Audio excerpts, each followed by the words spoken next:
Experimenting the difference between a 6-inch barrel and a snub-nosed revolver, 38 special, Hornady, critical defense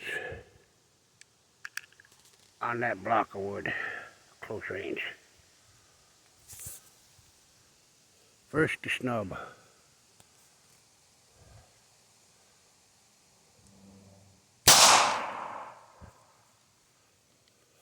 And now the 357 versus 38 special.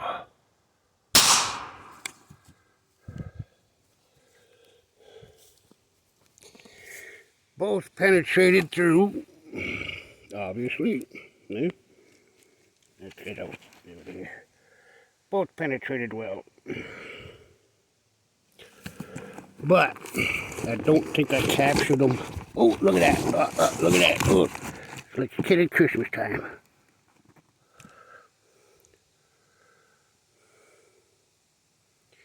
There's one. I ain't sure which one to come from though. I should have separated myself from that. There's the other one. Oh no, that ain't it. Darn it! It's gone. Now buried somewhere. Well, got one of them.